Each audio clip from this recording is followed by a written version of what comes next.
Hello, this is S.K. Williams, and this is my second Halloween address. And since I am giving this address in 2024, perhaps one of the most scary years in American history, I thought I could do a bit of a Halloween theme for the election within the images that I am showing you, all generated through Desgo AI, simply for this video. Still, while politics weighs heavily on people's minds, this video is not an endorsement of any candidates or positions, but it is perhaps of note that America is a very divided nation right now, deeply so, with candidates that seem to be rather extreme, but less so in terms of deeper political meaning and more so in terms of personality. Of course, I'm going to have to use euphemisms to speak of it, but Daniel Trumpet, we all hear about being a factualist and having a cult of personality, but it's not like Kamala Harris is any better in that regard. In fact, I would say she's worse in some ways, though she also has the daunting task of convincing us that Daniel Trumpet is a threat to democracy, whilst she supports democracy, when she herself was not democratically selected to be running for the office of Premier of the United Avalonian States. But perhaps the scariest thing this year is not the condition to which a return from the dead of an old presidency looms, unless it can be stopped by a cackling mad woman who did steal her position, ripping it from the arms of a living corpse.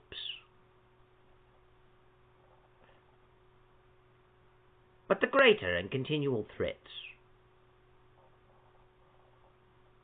is the threat to our ability to use words we want to use when we wish to use them. I can't, even on this channel at present, use the more common term for that, which has two words in it. The first word beginning with the letter F, and the second beginning with the letter S. Because Gaggle has decided to gag me and has certainly restricted what I can say, although I do believe this is done via intelligence synthetica, not done by an actual human, although I could have been flagged a good deal as well from a certain community that merely lacks belief in a god due to insufficient evidence, and yet has to talk about it over and over and over again, endlessly illustrating their lack of belief by constantly ridiculing people who believe God exists, because he obviously doesn't exist, which doesn't count as a claim, it's a lack of belief, and by telling us how evil, awful, and irrational Christianity is and how immoral it is. Because those of the videos also could have contributed to my situation, because false flagging happens, though I did begin to notice the restrictions at the attempted departing from the mortal coil efforts made against Daniel Trumpet in the land of Pin.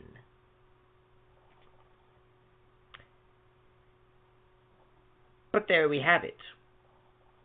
A year of frightening prospects. A year in which two very polarizing candidates for Premier of the United Avalonian States stand before us in bitter contest, dividing a country. Both of whom have severe problems, and both of whom have those problems amplified by their supporters, who no doubt will have some backlash should the other win. A cusp of a very divided society, indeed. And at worst case scenario, civil war, who knows? But during all of this, the international situation be also frightful. For the first time since the Cold War, we are confronted with the very real possibility of nuclear warfare.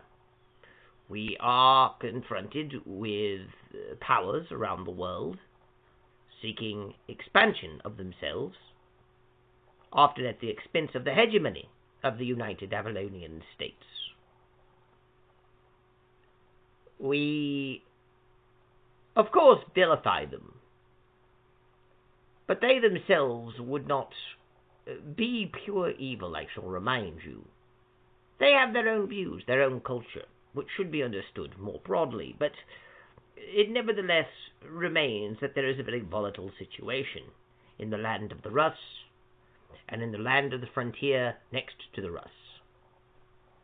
Let he who has ears, let him hear. I am using historical terms, but nevertheless.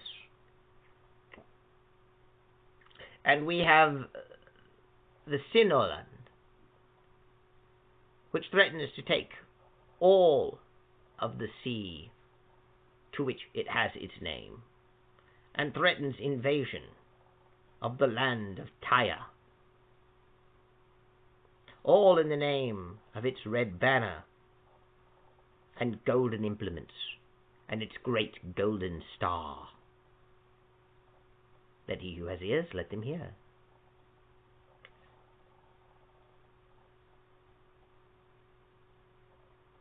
These issues, as troubling as they are perhaps to me less troubling than the loss of the ability to use words choices that I desire at my own convenience, which you see is not a disability placed upon me alone. It is a disability placed on several, and indeed this platform, the tube of you,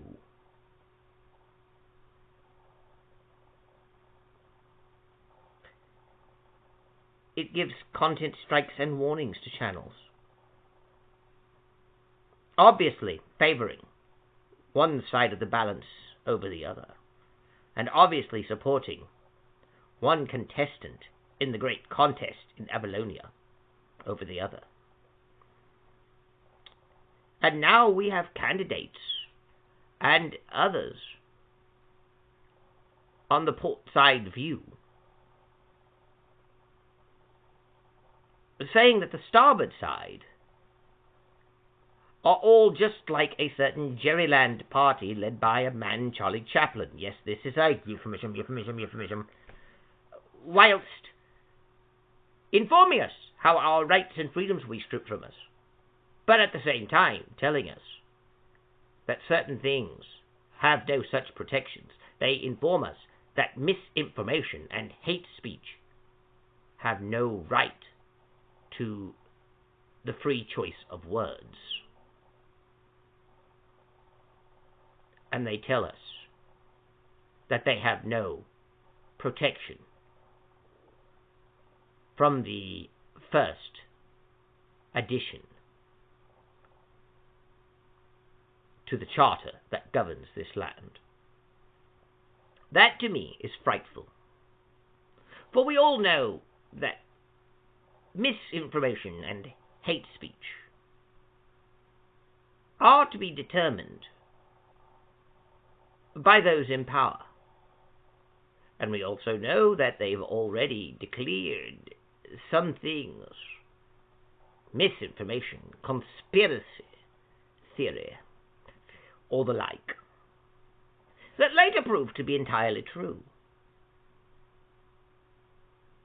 This worries me, this great season of Halloween, this growing understanding that hate speech and misinformation have not the protection of the first addition to the great charter of this land, or that around the world, people would say hate speech and misinformation do not have the protections of free choice of words. And keep in mind, we live in a world where we are told endlessly that Christians, at least in the West, are actually privileged and have more rights and powers than others and need to be made equal, and we need measures to make it so. And if people complain about how Christians are being treated now, it's because of the Christian persecution complex. Christians are interpreting their loss of privilege as hate and persecution. Really, persecution is baked right into the Christian religion. Christians are told they'll be persecuted and expect it. So even when people are just wanting nothing but equality, they have the Christian persecution complex. And that's important to note, because anytime a Christian complains about how they are being treated, well, you don't need to listen to them. Christians aren't being unfairly treated. In fact, you can't persecute a majority, and the majority are Christian. That number is slipping. Thankfully, we're getting a sane, secular world, but there's still Christians are the majority. How on earth can you persecute a majority? This argument makes, of course, no sense, considering that majorities have been persecuted throughout history. So that even if Christians aren't being persecuted and have the Christian persecution complex and they're just interpreting a loss of privilege as persecution, it makes no sense to argue that you can't persecute Christians because they're the majority. You see, by that logic, Poland was not persecuted by Jerryland in the Second Great Conflagration. After all, there were more Poles in Poland than there were Jerrylanders. So therefore, there was no Jerryland Party invasion of Poland that succeeded, and Poland was never subjected to Jerryland control. Because you can't persecute a majority. So the question then becomes, do you believe what I just said, or do you believe the historical fact that Poland was conquered by Jerryland? Because there were never a majority of Jerryland Party personnel in Poland. There were always more Poles. In fact, even when the Union Soviet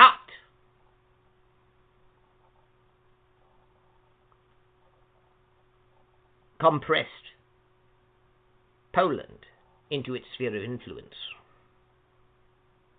the majority of people in Poland were Poles.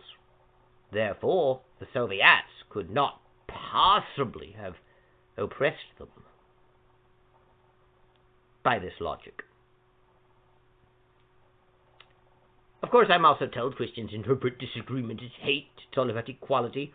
But keep in mind, we do not hear about atheists going to jail for ridiculing Christians.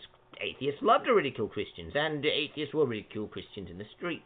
You will, in Europe, see atheists burning down churches and leaving graffiti on churches. So you'll see people yelling at churches. You'll even see people going to church services and disrupting them with either minimal punishment or none at all. You will see Christians being harassed. You will see Christians being mocked. You will see Christians being ridiculed. You will see television programs outright ridiculing Christianity. And nothing happens. But if you silently pray outside of a euphemistically named women's healthcare facility, where they've gone there to make go away the inconvenience of a child, you can be arrested, and people have been arrested, ostentatiously for harassing the poor, vulnerable women. Silent prayer is now illegal in certain areas within the United Kingdom. 85 churches were burned to the ground in Canada because supposedly the Catholic Church engaged in a large-scale removal from this mortal coil of native children in residential schools. Ostentatiously, there were mass graves on the schoolyards. No mass graves were found, and there is no evidence of this. What's more, many of the churches burned down were not even Catholic or involved in any of the churches that ran any residential school.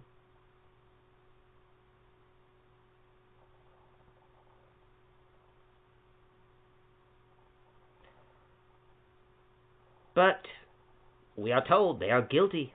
They are Christians. No hate like Christian love. Scotland has now passed a law that even if you're in the privacy of your own home, if visible even from a window, if you pray, you may cause distress to someone, and it be a criminal offense. Outside of a woman's healthcare facility. Is it really the Christian persecution complex if I complain of this? Or how the movies and television series ridicule Christians but don't allow Christians to do so? The other way around? Not really. It's just more proof of the not being able to use words freely. It's just an example of how biased it is, and how the powers that be wish to direct society in a certain direction. That is the real fear this year. That is the real terror. That people who are of the starboard side of the political debate, and Christians, are being actively silenced, are being criminalized. Not simply will be, not fear-mongering, are. And no amount of saying Christian persecution complex is going to change the reality that Christians go to jail for silent prayer, or for speaking the gospel. Street preachers are being arrested in the United Kingdom.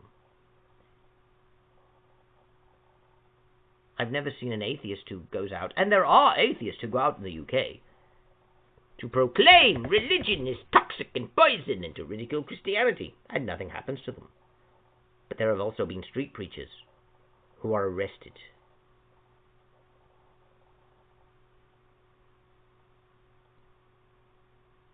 Often in the same corners. Christian persecution complex?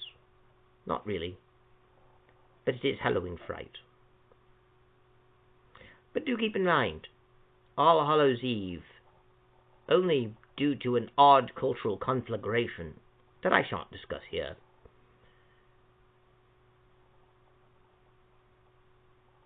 has become associated with fear and scary things.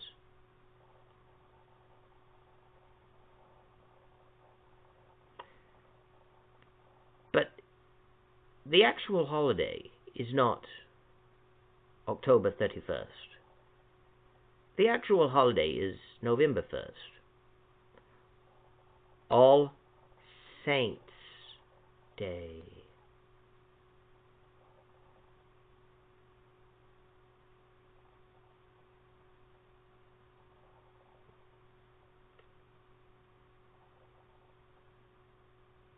Halloween, or All Hallows Eve, is the eve of the holiday, like Christmas Eve is. And All Saints is the day to celebrate all the saints in heaven, and after it All Souls' Day to celebrate all souls in purgatory on their way to heaven. And perhaps we should do it in reverse, for we are now in purgatory, but perhaps our way to heaven. Perhaps our purgatory is a way to separate the wheat from the chaff and determine who goes to heaven and who goes to hell, culturally and metaphorically speaking, of course. And perhaps this year is a year of great change, for many are growing discontent with the way things are, and change is in the wind. So perhaps, in this great eve of All Hallows, we are finding a way, a better way, a way forward, out of that damnable domain that we find ourselves in, and our contemptible, corrupt, dishonest situation. Perhaps the world can be quieted from its fears of war and even nuclear destruction. Perhaps the third great conflagration shall not happen. Perhaps that great American Civil War too shall not happen. Perhaps we can regain some sense of sanity. And it does not matter who wins the second contest in Avalonia.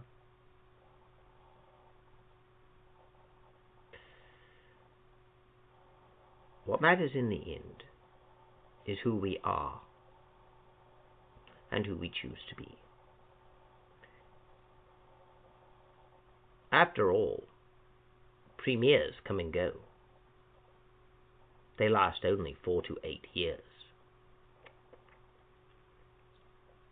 But perhaps the changes we see shall add a greater dimension to our escape from insanity and on to the freedom of thought and word and deed to which we now can aspire. I haven't much else to say in regards to these situations. So I shall leave you with this thought.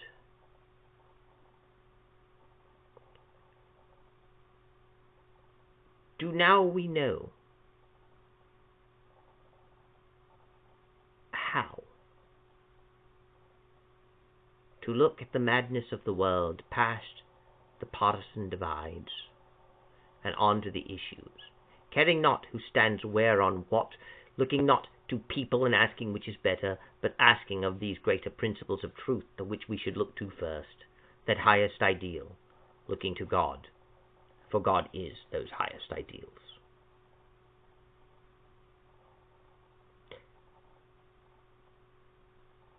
Shall we allow the madness to grow? Or shall we look to the wisdom of the ages and the wisdom to it should guide us, and then ask what should be done, no matter who takes power?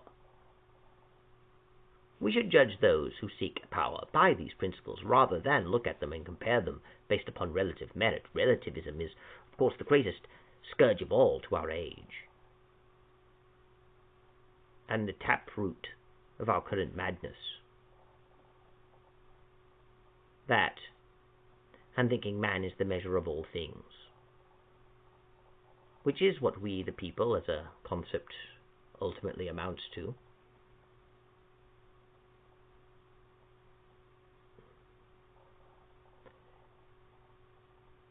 We should hold ourselves to a higher standard, and that I ask in the name of God this week of All Hallows Eve, this week of All Saints, this week of All Souls. For All Souls, can I say, for All Souls can include our souls. I haven't anything else for this to know. I haven't much else to say, so I shall take my leave of you now. Thank you, God bless, and goodbye.